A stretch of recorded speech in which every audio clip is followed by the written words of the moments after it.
Hey folks, this is Rhykker, and after playing Diablo 4's Season 7 test server, I'm having mixed feelings. In this video, I'll go over why that is. I'll give an overview of the new content, my initial impressions of everything, what works, what doesn't, and why I might not feel as excited as I hoped I would. I'll also be showing some gameplay footage of a new Barbarian Hammer of the Ancients Earthquake setup that's really cool, really fun. It's also a glass cannon, pretty low defense, and then a rogue overpower flurry setup that is basically unkillable, super high defense. And speaking of defense, that takes us to a word from this video's sponsor, NordVPN. A VPN is an important tool for keeping your data secure and encrypted on the internet. And I don't dare connect to public Wi-Fi without first enabling my VPN. Be it on a phone or a laptop, in an airport or a cafe, I turn on my protection before connecting to that public Wi-Fi. Because you never know who may be snooping around trying to steal your personal data. Because that Wi-Fi network named Cafe Free Wi-Fi can actually be anyone using their phone as a Wi-Fi hotspot to trick you into connecting to them. Turn on your VPN, and now your data is getting encrypted before going out. You can also use a VPN to get around region-blocked content by picking a server in a different country, and NordVPN has thousands of servers worldwide. And it's so user-friendly that you're basically one click away from hiding your IP or browsing the web from a different country. And one account lets you connect up to 6 devices, be they computers, phones, tablets, you name it. So, take control of your internet experience today with NordVPN. Right now, when you use my link, nordvpn.com/Rhykker, you'll get a huge discount on a 2-year plan plus 4 additional bonus months. It's risk-free with Nord's 30-day money-back guarantee. That's nordvpn.com/RHYKKER, or click the link in the description below. So, Season 7, Season of the Witch, Season of Witchcraft. It's all about these witch powers, the witch theme. First off, though, the Armory. So this is the most requested feature for the past year. There's a reason that it has been. Now, the Armory is this little doodad here that you can often find near blacksmiths. You can find it in pretty much any town hub. Very simple. You click on it. You can go ahead and save your loadout. You can rename it whatever you want, accept, and then you can easily swap between loadouts. So you see all of your gear setup is saved. The items are not saved inside the Armory. It's just bookmarking everything that is on this build, so you can then put it away in your stash, right? If we just put things in there, you come back here, it saves your skill setup, your paragon, everything, and then you can just go ahead and easily load it back, and it's going to put everything back onto your character. So this feature is pretty straightforward. It is an amazing feature. There's a reason we've all been asking for it for the past year. You can have your bossing setup, your speedrunning setup. No more do you have to have multiple characters for these different activities. One character lets you do everything. Obviously, the Armory is a huge win, and we can move on. All right, let's dive into the Season of the Witch. So first off, the Tree of Whispers has had its layout changed. It is now much better. I still have a little issue with it, which we'll get to, but basically more vendors are there now, and the Tree of Whispers is actually where you're going to start accessing your witch powers. Now, one thing that was not available on PTR is the season quest. I'm presuming there is a season quest, and that they're just keeping it under wraps to keep something as a surprise and to be discovered on launch. But the new layout of the Tree of Whispers, we have this region here where you can access all of your witch powers, and again, just general shake up to make this a more accessible town where we have more of the things that we need. My one complaint is in group play, we don't have our party portals appear here. That makes it such that this cannot be a main waypoint. We still have to go to Karagar or elsewhere. If we had the party portals in party play, then this would be perfect. Now, the Coven's Favor over here. This is where you access your reputation track. And I guess on this character I haven't done any of it, but yes, the Resplendent Spark is back, which is great. Also, again, here's where you're going to be unlocking your seasonal quests. No seasonal quest ever popped up on PTR, so again, I think they're just keeping it under wraps. But this is also where you're going to unlock some of your witchcraft powers. You have 3 vendors here: Psyche, Eldritch, and Growth and Decay. These could have all been one vendor, but keeping it separate like that, kind of neat. So this is where we've already purchased them all, but you'll have available for purchase the different witch powers that you have not yet unlocked. And you use Restless Rot as a resource to get these. You get Restless Rot, one through here, and 2, by engaging with the new, I'm going to call it Witch Tide. It has a different name, but we'll get to that soon. Now, you only need to come here to purchase the powers initially, as well as to turn in your reputation track, and of course, turn in your Tree of Whispers, which is looking really cool. Now, Whispers basically is the season theme, so you're going to be coming back here quite a bit, asterisk, except for the new bird. We'll get back to that. But again, outside of that, you can just always access your witchcraft powers from straight in here, and you can level them up from straight in here as well.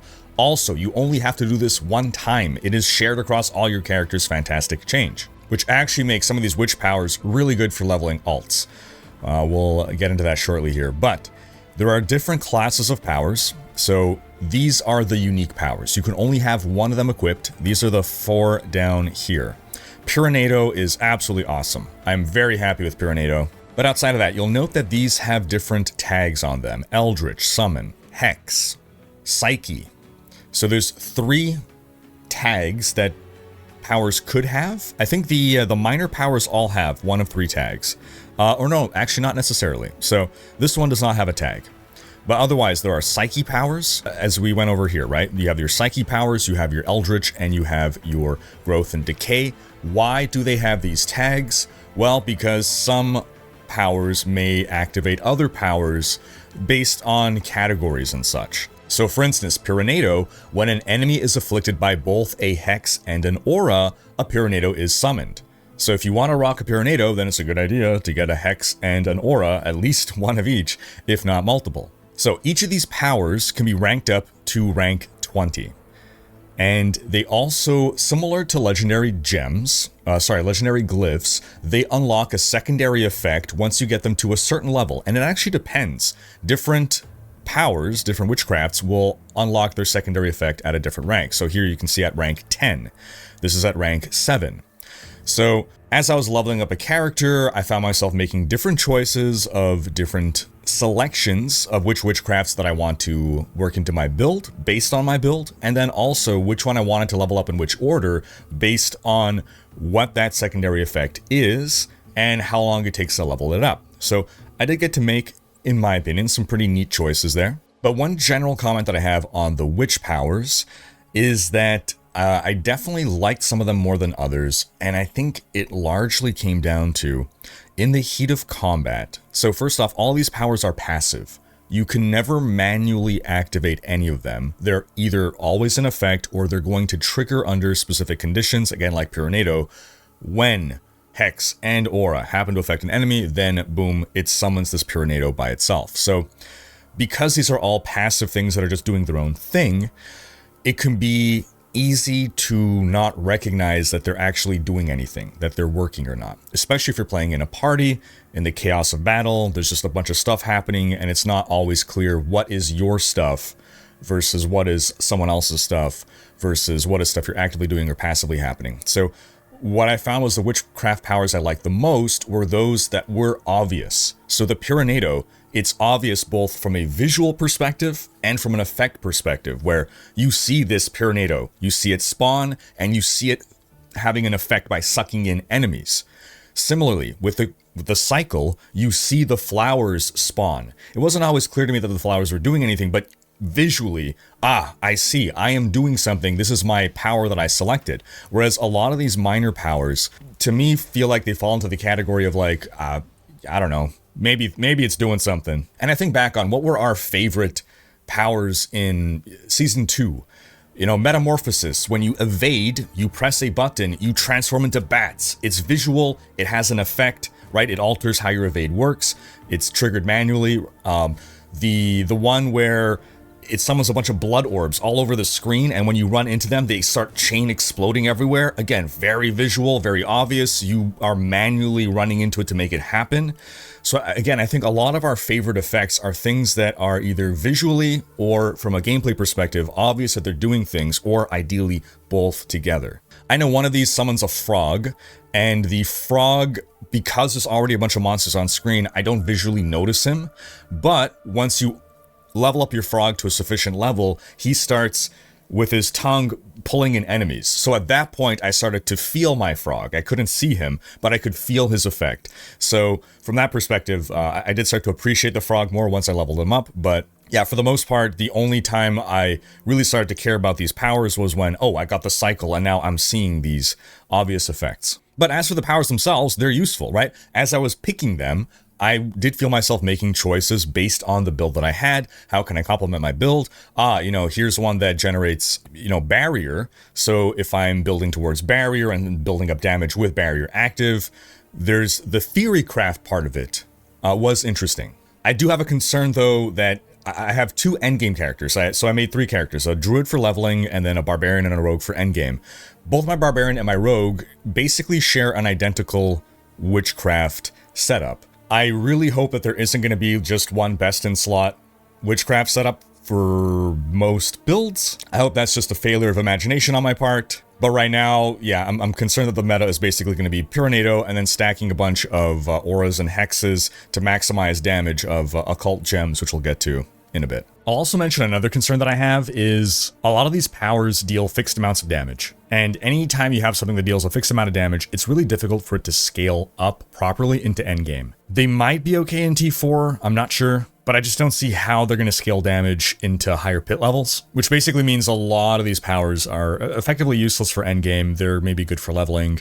They're really nice on alts at least, because again, you can take a level 1 character and you've already leveled up all of your witch powers, while now you are probably dealing some pretty significant damage for leveling alts. Now, one thing to mention is how we acquire some of these.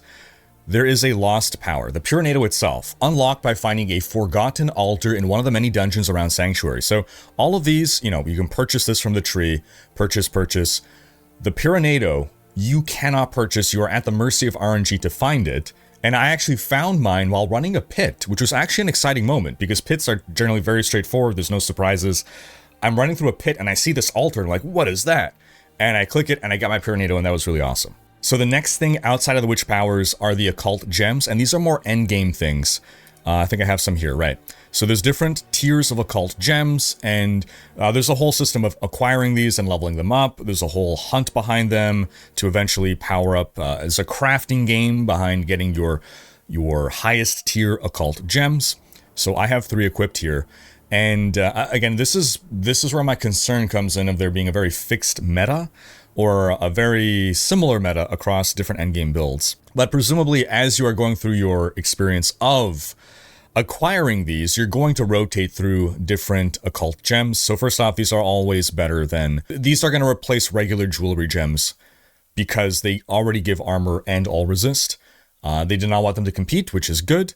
And again, this is why I say that Season 7 is a combination of Season 1 and Season 2, because we have our Malignant Hearts, basically, and then we also have our Blood Tide, our vampire powers. But the way that these synergize with your witch powers means that there are going to be certain combinations that just seem really good. So for instance, we have this one here. For each of your auras and hexes and enemies afflicted by, they take 4% increased damage from you.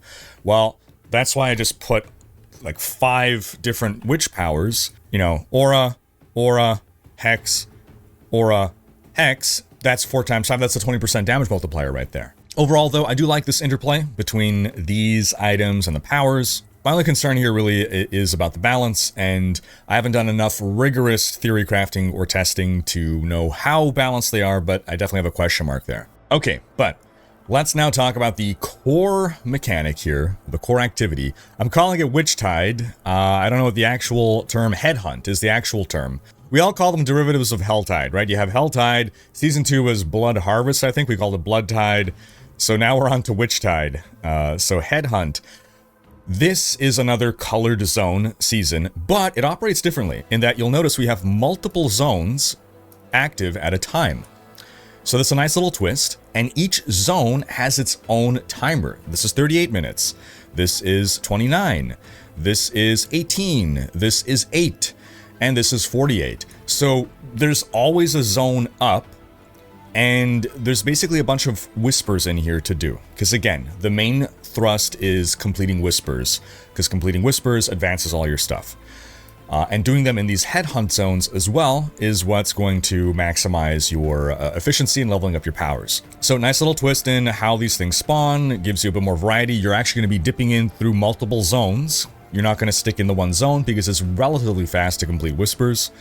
There's a bunch of new whispers. I quite enjoy the new whispers as well. I think they're some of the most well-designed whispers. And they've also managed to bring in something similar to the Blood Maiden, which again is part of what made Season 2 so awesome and has now been brought into Helltide. So I call it the Witch Maiden, and it has some proper name, but the way it spawns is a little different. It appears that whenever you complete one of these new witch bounties, you're going to have some objects spawn on the ground, one or multiple roots, and these are interactables, and when you interact with it, then one of a few different effects can happen. It might spawn a bunch of enemies, it might just have loot in it, or it might trigger what is basically the Witch Maiden encounter, which again is very similar to Blood Maiden in that it's a wave of a lot of tough enemies culminating in a mini world boss. And it's something that once it's triggered, it's going to alert everyone in the area to go help in this encounter. Now, we have a few theories of what exactly is going on in here, but I'll start by explaining my first experience with Witchtide was actually not positive at all. It was disappointing, and the reason was I was playing in a party, and there were other random people in as well, and everything was just so chaotic. You have all these different bounties. There's a great density of enemies, and there's a great density of objectives, and everything was just so chaotic that you're just seeing things pinging on your map, and you're rushing here, and you're rushing there, and you're trying to complete this, and you're trying to complete that, and I could barely keep track of what was happening or why. It was just killing monsters, which some people might see as a good thing. But, you know, my whisper bar is filling up, but I just felt like it was a complete chaotic mess and nothing made any sense. And I'm basically just playing a slot machine, right? It's just a bunch of flashing lights and sounds and noises, and you're just smashing the button. And none of it has any meaning. I'm not making any decisions. I'm not making any choices. Loot's falling everywhere. I'm scrambling to pick it up because tons of loot is dropping. I can't keep up with the loot. And it's just a constant bombardment to the senses. And so it's like we have all these cool new events, and I don't understand what's going on. I don't understand what I'm doing to advance one of them. I don't understand what the separation between these events are. Again, just because it was so chaotic. And so I felt like sad that it's like, man, there's like all this effort put into all these things, and I don't get to see or appreciate any of that effort because it's all just noise and chaos. Now, that said, on my day 2, I was very demoralized after day 1 of PTR. Those who were watching me stream it could see that I was very, very demoralized. But day 2, I'm like, okay, I'm going to play by myself, and I'm going to go do each of these whispers by themselves and understand what they entail. And less people were playing on day 2 as well, so there weren't as many random people around. And I much preferred my experience taking the time to understand what each of these new whispers is doing, how to complete them. And again, I think there's some of the best whispers in the game. Some of the whispers are you know, pick up 7 flowers. So it's like you have a free Subo mercenary lighting up herbs, which you need to do anyway. So it's even just tossing in like, hey, here's something that you're going to want to do. Let's help you out. You know, some of them are click on these spirit frogs. You click on the frog. It's going to then hop a few steps. It's going to move like 20 feet. You follow it, and then it turns into, or it summons some, you know, champion enemies. One of them is a wisp spirit. You like click on the wisp spirit, and you're gonna follow it around the map, and it's like spawning enemies and culminates in a fight. One is a patrol. You find like a patrolling mercenary. You click on him or you interact with him somehow, and he starts patrolling around, and you got to kill monsters that come close to him. So once I was able to wrap my head around, okay, what are the actual quests? Now I could probably better enjoy playing in a party and with other people. But I'm just worried when this season releases and people are going to be experiencing this for the first time, and there's going to be a bunch of randos in the zone, is it just going to culminate in a giant mess? Or will it not matter to other people the way it mattered to me? A lot of people like slot machines. The other thing I'll mention about these Witchtide zones is in every zone there is a raven that spawns. You can walk over to the raven to turn in your whispers. You don't have to teleport back to the Tree of Whispers. Now, it literally is just a turn-in. There's no vendor to interact with or whatever, so if you're full up on loot, you still have to leave the area. But it would happen sometimes, like when you're doing the Blood Maiden, for instance. While you're doing Blood Maiden, I completed my whispers, but someone already initiated a new Blood Maiden fight, and you don't want to leave and miss out on stuff. So with this, you do have to, like, walk away. Depending on where the bird is, you might have to, put some distance between you and the Witch Maiden fight, but at least you're still in the zone, so you're still getting drops and XP and all that. Speaking of the Witch Maiden as well, that is also part of the reason that added to the sense of just chaos and lack of player agency and everything. Helltide Blood Maiden, you, through your own agency, summon the Blood Maiden by placing hearts at the altar, right? You know what you need to collect. You collect hearts, and then you put them at the altar, a fixed number, and that summons the Blood Maiden. So you have full agency over when this fight happens, except for when people are doing it randomly in the zone. Then you're just alerted and you can go over to it. With the Witch Maiden fight, these roots that I say spawn, it seems any root has some percentage chance to turn into the Witch Maiden fight randomly. Unless there's some mechanic that we're missing here, there seems to be two rules that apply. One is that you can only ever have one Witch Maiden fight going on in a zone at once, in which case if you just go spam all the roots, you're wasting them, because they're not going to be able to spawn multiple Witch Maiden fights at once. And two is just, it seems that any root has a chance to spawn a Witch Maiden fight. And one of the interesting things is that after you've defeated the Witch Maiden, it spawns a bunch of roots, so you can technically, if you're lucky, chain back-to-back Witch Maiden after Witch Maiden after Witch Maiden, which is neat.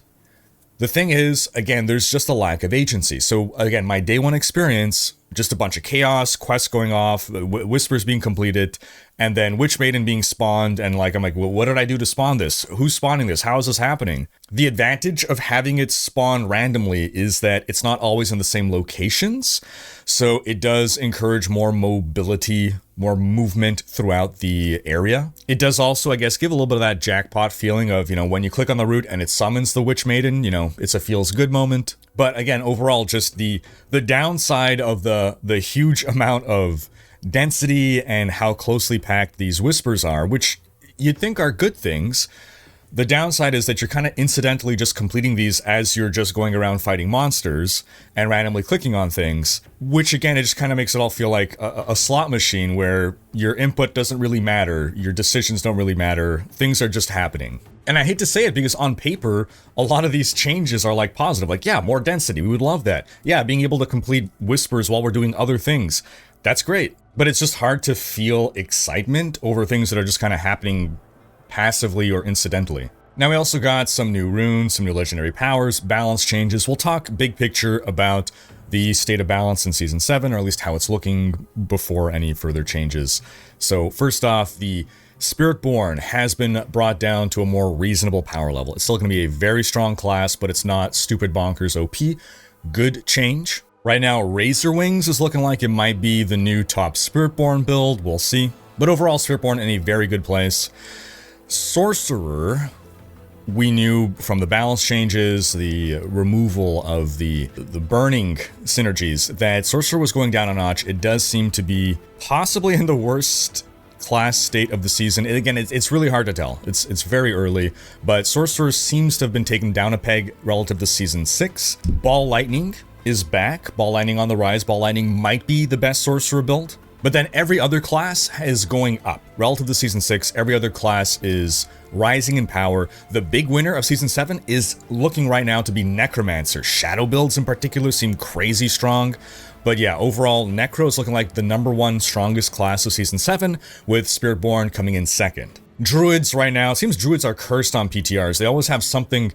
They tend to be the most broken class on PTR, which makes testing really difficult, but right now there's broken stuff happening with Druid where they're hitting for infinity negative damage, and you can say, well, Druid is the strongest character. It's clearly bugs, they're clearly going to be fixed, it's not going to launch like that. Then one thing that I really wanted to test was the leveling experience, because one thing that they changed is that if you have ever completed a class quest, the level 15 or, plus quest, depending on your class, you'll never now have to complete it again. Great change, right? It was always You know, let's say you're playing with friends and you unlock your class quest. And it's like, okay, guys, let's either all go do my class quest and then yours and then yours. And then you're like, one guy's, you know, a necromancer and he has to split off at a different time. So it was just kind of like an interruption to gameplay flow. They're nice quests to do once, right? They give some... They root your character's power into some lore, into something different, which is nice, but let's face it, there is a huge disparity in the effort required for some of these class quests. So some classes are definitely at a better advantage on being able to quickly complete those versus others. So I was very excited to see, okay, we're making some changes to the leveling experience. So I leveled a druid. For a couple of reasons. One, the removal of the class quests, and two, they were changing the spirit boons, where one of the spirit boons was now getting a spirit per second, which was huge because druids, so since launch, druids have been the worst class to level with. They have the slowest and most cumbersome leveling experience. Not saying druids are the worst class, but for leveling, they are behind every other class in terms of being of speed and just the joy of playing. So I'm like, all right, great. I'm not going to have to do the class quest because the class quest is the most challenging, most involved class quest of all the other classes. You can basically take every other class quest, put them together, and that's what the druid has to do. He has to unlock a stronghold, number one. Then he has to go to different locations to complete quests, number two. Then number three, he has to farm up all of the spirit boon stuff. It's ridiculous the amount of effort that druids have to put in relative to the other classes just to get their class power online. So I'm like, great. The one thing that I wasn't sure about was whether how it would work exactly. Like, are we still going to have to unlock the stronghold, or will it be unlocked by default? Are we still going to have to farm up all of the spirit boon stuff, or is it just like they're going to be unlocked? We don't have to do that initial quest part. Well, it seems there's some bug or something, because the druid's class quest, I still had to do everything from scratch. So that was hugely demoralizing. That really negatively impacted my day one experience. I was testing out leveling with Shred. Shred got some nice buffs. I will say that Shred, while I don't think it's going to be an S tier build, it feels a lot better. It was quite enjoyable. There's some nice Shred werewolf synergy you can build up now. But I ran into another problem with now leveling the druid, is that assuming your main activity while leveling is going to be the Witch Tide, which, let's face it, that's what the game wants you to do, and that's what you're going to want to do, I was not getting any spirit boons.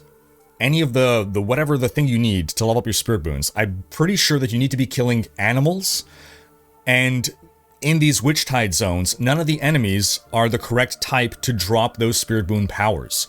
So I was getting no ability to level up my spirit boons. If I want to level up my spirit boons, I actually need to stop doing Witch Tide. I gotta stop doing the seasonal activity to go farm in like other zones like Skazglen that spawn animals. Either that or there was some bugged interaction that was preventing the spirit stuff from dropping, because I luckily managed to get enough just to get one spirit power unlocked, the one that actually gives you more spirit per second.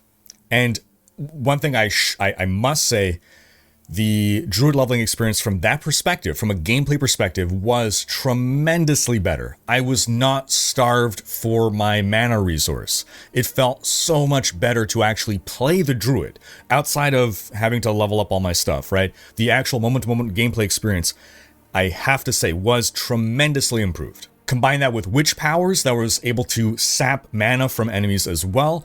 Resource issues were basically gone, so it felt really good. It just didn't feel good to not be able to progress my class stuff, or again, to have to redo everything. So, to wrap up, what was my overall takeaway and feeling of Season 7? Again, on paper, this is the biggest season theme yet. It's basically Season 1 and Season 2 combined from a content perspective, improved, made better, and even expanded upon. So why did I not feel as excited as I felt I ought to feel? And some people on stream speculated, well, it's because it's not new. It's Season 1 and 2 again. It's better, right? It's improved. It's under a new skin. right? The Witch Tide zones, I gotta say, I love the visuals of the Witch Tide zone with this blue effect and everything. It looks really cool. Maybe everything is a little bit too blue with blue on blue on blue, blue spell effects, blue monsters, blue zone. But visually, right, I like that the world looks different. It does feel like there's a change, right? The season theme has altered the world in some way, which I've always been a strong advocate for. But just the things that we're doing and the powers that we have, yeah, it's kind of like a take two of what we've already done. And it feels like we're way too early in the life of D4 to just be playing back our greatest hits. Had we never gotten the blood powers before, had we never had the malignant hearts before, this would have felt newer and fresh, whereas now it just kind of feels like a reskinned improvement of what we already had. And again, it's just, I guess it's a little hard to get excited for something that is just a revision of what has already been done. If you've not experienced Season 1 or 2, you're probably going to find this a lot more exciting. But I turn the question to you folks. If you've tried the PTR, what are your thoughts? If you've been watching PTR content, what are your thoughts? Sound off in the comments. Thanks for watching. If you enjoyed this video, give it a thumbs up. Special thanks to my supporters for making these videos possible. And subscribe to join Rhykker's Raiders for more Diablo content.